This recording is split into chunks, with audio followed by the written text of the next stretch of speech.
มีแต่บูรณะแต่บ่ได้ทุบแม่นบ่โอ้อันนี้นะเฮ็ดได้ละเทปกได้เนาะประมาณนี้หลายปีสมควรวัดนี้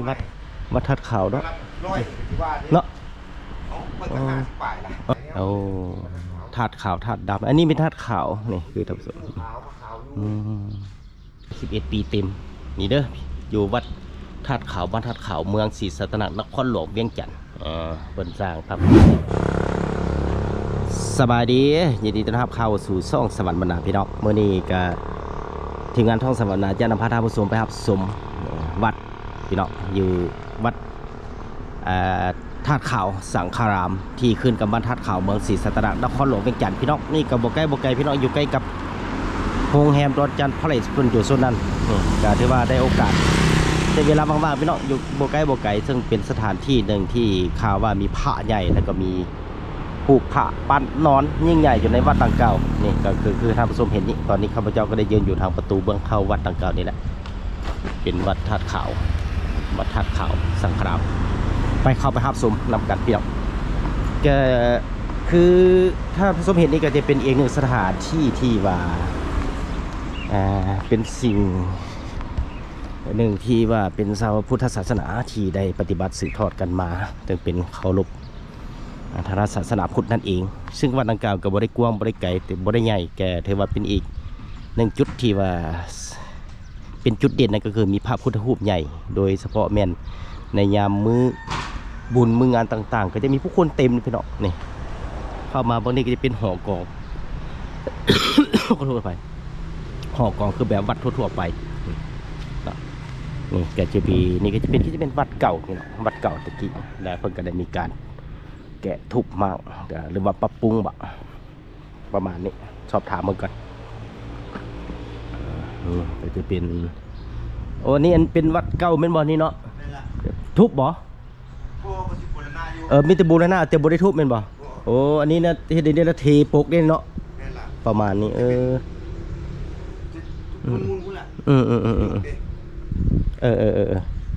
โอ้ถือว่าเพิ่นเจกี้เพิ่นได้นี่เนาะบึงไม้นี่หลายปีสมควรวัดนี้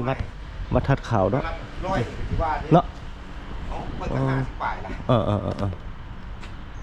ถือว่าจะเป็นคนอยู่ทัดขาวได้ยังวะโอ้เกินใหม่อยู่นี่เนาะเกินใหญ่อยู่นี่เลยขึ้นไปถึงได้ปะขึ้นไปถึงได้ปะขึ้นได้ไปเบิ่งกันเป็นวัดโอ้อยู่น้ำเหมือนห้องนะอันตรายวัดเก่าตะกี้เนาะกำแพงนี่ที่ว่าเหลือหน่อยได้ถือว่าไม้ไม้รุ่นเก่าตะกี้นี่ถือว่าโอ้แข็งดีเลยเนาะร้อยแล้วยางร้อยแล้ว6 เมตร6 เมตร 5 เมตรโอ้ครับยาวเลยเนาะบวกกินยากยุ่งกันหักสายโอ้ไม่แข็งมันบุกกินเนาะมันนั้นมันไม่แก่แค่นี้จะเบิ่งไม่มันบริกงวะนี่สมัยตะกี้100 ปลายปีน้องเอ้ยถือว่าเจ้าเกิดที่มาแล้วเห็นแล้วเป็นบ่โอ้พี่น้องนี่ก็จะว่าเป็นห้องนอนนะตะกี้พี่น้องเอ้ยเป็นไม้ตะกี้นะอยู่นี่วัดทัดขาวขึ้นกับวัดทัดขาวเมืองศรีสัตนนครหลวงเวียงจันทร์นี่ก็ถือเบิ่งไม้นี่ถือว่ายังเป็นไม้แข็งเก่า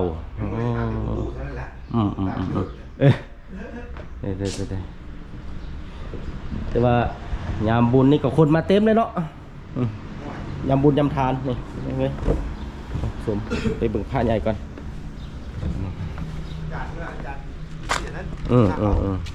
คนมากนี่โอ้เจ้ามาปรับปรุงนี่วะเฮ็ดอันนี้เหรอโอเควัดเก่า ในทางเบื้องหน้าเนี่ยก็จะเป็นรูปปั้นพญานาคนี่มันก็จะมีปล่อยปลาจุดนี้มีผักตบมีปลาอีกให้พี่น้องเพื่อนเอาปลามาปล่อยใส่ปลาเข่ง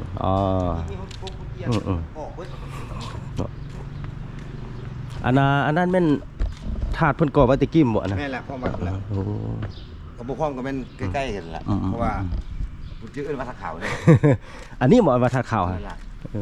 นี่พี่น้องเอ้ยธาตุขาวนี่ คือท่านผู้ชมเห็นนี่ก็เป็นธาตุขาวที่จริงก็มีประวัตินะเนาะ ธาตุขาวพี่น้องนี่เห็นอยู่ในนี่โอ้ธาตุขาวธาตุดำอันนี้เป็นธาตุขาวนี่คือท่านผู้ชมอืมส่วนอ้อมหอบนั่นก็จะเป็นพระพุทธรูปเพิ่นปฏิสกรนี่เด้อที่ไปที่มาธาตุขาวพี่น้องนอกจากนั้นแล้วเพิ่นก็จะมีพระพุทธรูปองค์ใหญ่ที่ปฏิสกรเพิ่นตั้งอยู่ในจุดนี้แล้วจะค่อยย่างไปทางเบื้องนั้นว่าจะเห็นพระนอนพี่น้อง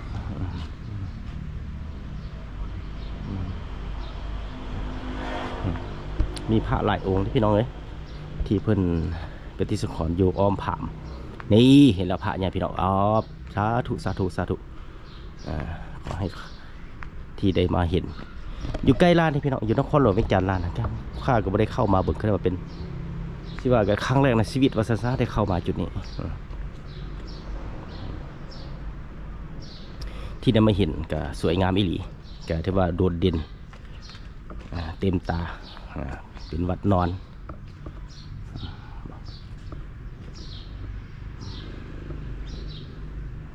ก็ถือว่านอกจากนั้นแล้วมันก็เป็นสถานที่หนึ่งที่มีแขกทางภายในและต่างประเทศมาท่องเที่ยวได้ครับสมนี่คือเป็นพระพุทธรูปองค์ใหญ่ที่นอนสังเกตบ่พี่สมก็คล้ายๆคือองค์หนึ่งที่ว่านอนอยู่ส่วนวัฒนธรรมเสียงขวัญพี่น้องก็คล้ายๆคือกันเลยก็นั่นก็เป็นพระพุทธรูปนอนเส้นกันพระองค์ใหญ่เด้ออยู่วัดธาตุขาวบ้านธาตุขาวเมืองจันทร์เมืองศรีสัตนนครหลวงเวียงจันทร์พี่น้องมารับชมรับเบิ่งมาไหว้สักการะบูชาได้บ่ไกลที่เมืองศรีสัตนานี่เองอยู่เบื้องหน้าของดอนจันทร์พระเลทเนี่ยพี่น้องโรงแรมดอนจันทร์ก็อยู่บนเสื้องนานเลยย่างเข้ามารับชมเนี่ยพี่น้องนี่ก็ถือว่ามาสังเกตผู้นำพาสร้างพระพุทธรูปองค์นอนพระอาจารย์บัวไลพงษ์ณสมพรเจ้าอธิการบริวัตรธาตุขาวสังขรามด้วยพระสงฆ์สมณีภายใต้วัดธาตุขาวสังขรามศรัทธา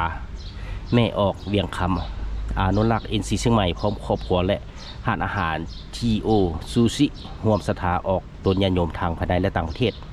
ซึ่งเพิ่นได้สร้างขึ้นนี่ก็คือเป็นวันที่3 เดือน 3 2012สำเร็จในวันที่23 เดือน 2014พี่น้องใช้เวลาก่อสร้าง2 ปีเต็มซึ่งมูลค่าพระดังกล่าวนี่ก็มูลค่าอยู่432 ล้านกว่ากิบนั่นเอง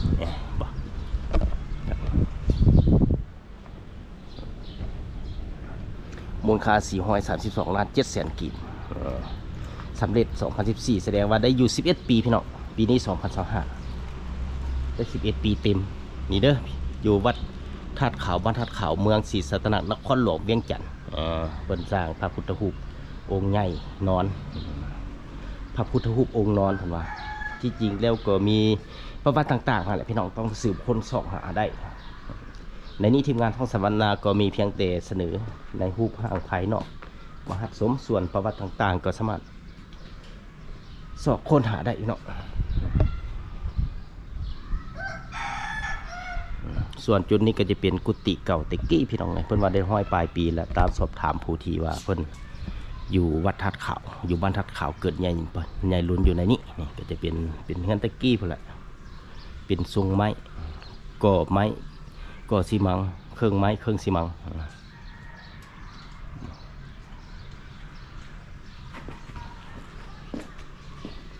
เป็นพื้นตีนของพระนอน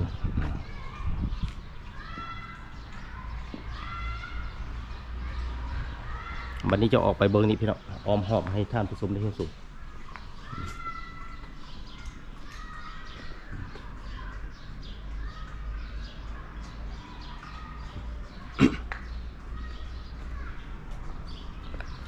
แกถือว่าในทุกๆจุดคันใดขึ้นเพิ่นก็จะเฮ็ดพญานาคนะพี่น้องคือกันกับวัดทั่วๆไปฮะ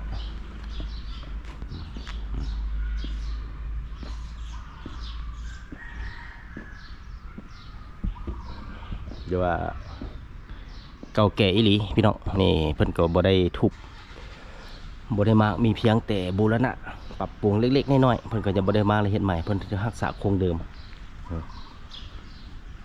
นี่ธาตุขาวที่ไปที่มาธาตุขาวธาตุขาวคือการผู้ชมเห็นเพิ่นก็จะได้บ่ได้ทาสีอย่างอื่นเนี่ยพี่น้องเพิ่นก็รักษาโครงเดิมไว้คือเก่ารักษาเอกลักษณ์ธาตุรูปทรงไว้คือเก่า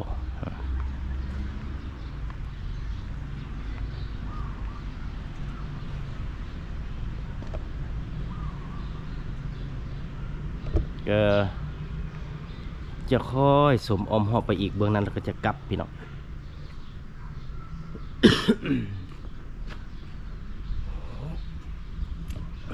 นี่มาเบิ่งแล้วดินจีก้อนใหญ่เนี่ยตะกี้ดินจีก้อนโอเคดินจีก้อนใหญ่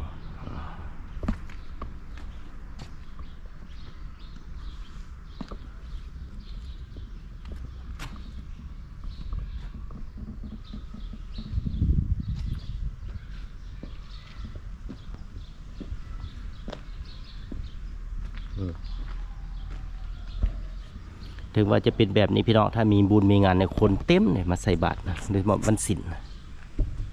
วันศีลมันก็จะมีคนมาใส่บาตรพอออกไม่ออกมาใส่บาตรอยู่ในจุดนี้คนจะเต็มเดินนี่เลยนอกจากนั้นแล้วนี่อยู่ในนี่บ่อนขึ้นแทนพระเพื่อเฮ็ดพญานาค3 หัวเฮ็ดทางกอดเกี่ยวอยู่ในเสานั้นสวยงามเป็นเอกลักษณ์ซึ่งเป็นสีไม้ลายมือของคนลาวที่ได้ตกแต่งขึ้นมาให้ทานผู้ชมพบได้ครับสมฮอดปัจจุบันนี้สืบเนื่องกันมาแต่หลายเส้นคนพี่น้อง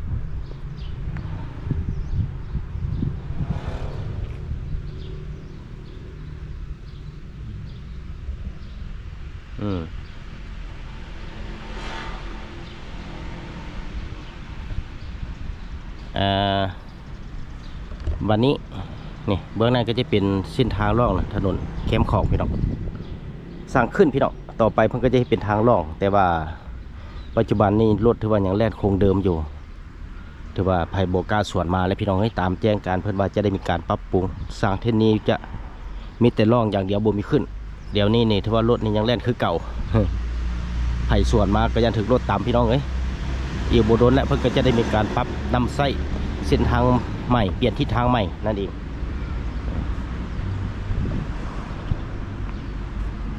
ก็ที่ว่านี่เลยจุดนี้เพิ่งก็จะมีเปลี่ยนป้ายร่วมงานบุญพระป่าสามัคคีเพื่อแหละตั้งแต่เดือน10ผ่านมาพี่น้องเดือน10ผ่านมาเดือน10 2025ที่ผ่านมาแต่ว่าตัวนี้กับทีมงานสวรรค์บรรณาก็ได้มาเห็นแม่นในต้นเดือน12 2025พี่น้องก็ซึ่งเป็นใกล้ๆจะหมดปี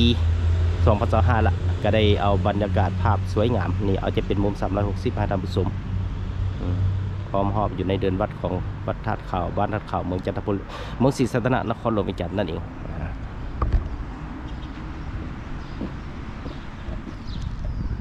จุดนั้นก็จะเป็นจุดผามที่ว่าพอออกไม่ออกได้มาสันพีนมาเหตุบุญต่างๆก็จะได้มีหาข้าวหาน้ำพานำอยู่ในจุดนั้นถือว่าแกมาเหตุสุดรดน้ำต่างๆก็จะอยู่นี่แหละอยู่ในกุฏิหลังนี้พี่น้อง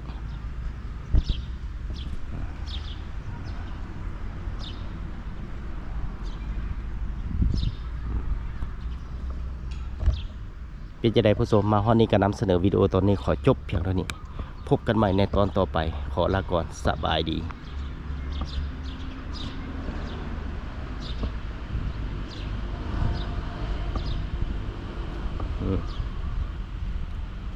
ครับบ้านพี่น้องบ้านนี้